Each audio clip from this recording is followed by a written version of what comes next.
તો હવામાન નિષ્ણાંત અંબાલાલ પટેલ દ્વારા આગાહી કરવામાં આવી છે। ઉત્તર ગુજરાત કચ્છમાં તાપમાન 9 ડિગ્રીથી ઓછું રહેશે। અમદાવાદ ગાંધીનગરનું તાપમાનમાં પણ ઘટાડો નોંધાશે। તો 19 ફેબ્રુઆરી પછી પાકને સાનુકૂળ વાતાવરણ બંધાશે, જેમાં 19 થી 22 ફેબ્રુઆરીએ દક્ષિણ અને ઉત્તર ગુજરાતમાં વાદળો ઘેરાશે। તો તબક્કાવાર વાદળોનું પ્રમાણ પણ વધશે। તો હવામાન નિષ્ણાંત અંબાલાલ પટેલ દ્વારા આગાહી કરવામાં આવી છે। રાજ્યમાં ઊભા રવિ પાકમાં રોગ આવવાની શક્યતાઓ કરવામાં આવી છે અને સાથે જ જીરાના પાકમાં રોગ આવવાની સંભાવના છે તે વ્યક્ત કરવામાં આવી છે।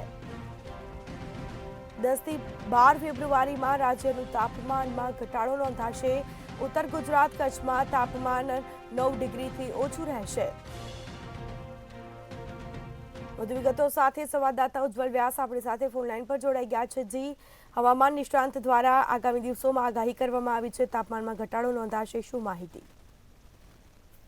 હવામાન નિષ્ણાત અંબાલાલ પટેલે આજે આગાહી કરી હતી અને સ્પષ્ટ કર્યું હતું કે રવિ પાકોની અંદર થોડી નુકસાની આવે તેવી દહેશત ફેલાય છે, કેમ કે વાતાવરણનો એકદમ બદલાવ આવી ગયો છે અને આગામી સમયમાં પણ ગુજરાતના ઉત્તર ગુજરાત, સૌરાષ્ટ્ર અને કચ્છ સહિતના વિસ્તારોની અંદર વાદળવાયુ વાતાવરણ છવાશે, જેની સીધી અસર કૃષિ રવિ પાકની અંદર જોવા મળશે। ખાસ કરીને ત્યારે હાલ જે રવિ પાકમાં વરિયાળી છે તે વરિયાળીમાં રોગ આવે તેવી પણ દહેશત ખેડૂતો તરફથી વ્યક્ત કરવામાં આવી હતી અને અંબાલાલ પટેલ પણ આ પાકમાં રોગ આવશે તેવા આગાહી કરવામાં આવી છે। આ ઉપરાંત આગામી ફેબ્રુઆરી મહિનાના 10 થી 12 ફેબ્રુઆરી દરમિયાન ગુજરાતમાં ઠંડીની સાથે સાથે વાદળછાયું વાતાવરણ પણ સર્જાશે।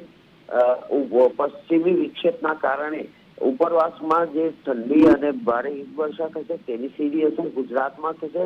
ગુજરાત ઉપરાંત અન્ય ગુજરાતના કેટલાક જે મહત્વના ભાગ છે, ઉત્તર ગુજરાત, દક્ષિણ ગુજરાત અને સૌરાષ્ટ્ર, તેમાં સીધી અસર થશે તેવું હવામાન નિષ્ણાત અંબાલાલ પટેલ દ્વારા આગાહી કરવામાં આવી છે। જી, તમામ જાણકારી આપવા બદલ આપનો આભાર। તો હવામાન નિષ્ણાંત અંબાલાલ પટેલ દ્વારા આગાહી કરવામાં આવી છે। રાજ્યમાં ઊભા રવિ પાકમાં રોગ આવવાની સંભાવના છે તે વ્યક્ત કરવામાં આવી છે અને સાથે જ 10 થી 12 ફેબ્રુઆરીમાં રાજ્યનું તાપમાનમાં ઘટાડો નોંધાશે। તો બીજી તરફ ઉત્તર ગુજરાત અને કચ્છમાં તાપમાન 9 ડિગ્રીથી ઓછું રહેશે। અમદાવાદ ગાંધીનગરના તાપમાનમાં પણ ઘટાડો નોંધાશે। તો બીજી તરફ 10 થી 12 ફેબ્રુઆરીમાં રાજ્યનું તાપમાનમાં ઘટાડો નોંધાશે। જીરાના પાકમાં રોગ આવવાની શક્યતાઓ પણ કરવામાં આવી છે।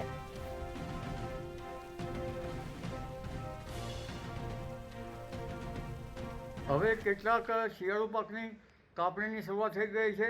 રાયડા જેવા પાકોની કાપણી હશે, છતાં કેટલાક પાકો ઊભા છે।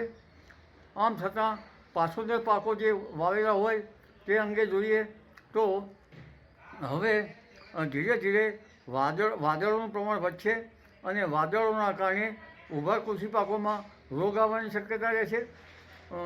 લગભગ કોઈ જીરા જેવા પાકોમાં કે પાછોતેર પાકોમાં રોગની જરા સંભાવના વધુ રહી શકે છે, પરંતુ મોટાભાગના પાકો જે છે એ હવે 19-20 ફેબ્રુઆરી પછી રવિ પાકોનું વાવેતર થશે। આમ છતાં કેટલાક પાકો ઊભા છે જેમાં રોગ આવવાની શક્યતા રહેશે, ઘાસચારાના પાકો, અન્ય પાકો વગેરેમાં। તારીખ 12, 13, 14, 15માં પણ બંગાળ ઉપસાગરમાંથી ભેજ આવતા વાદળ બનશે। પૂર્વ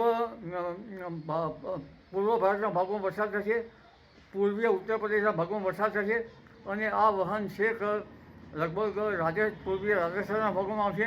ક્વચિત ઉત્તર ગુજરાતના ભાગોમાં કે પૂર્વ ગુજરાતના ભાગોમાં આ વાદળવાયુ આવી શકે અને કદાચ ક્વચિત છાંટા થઈ શકવાની શક્યતા રહેશે।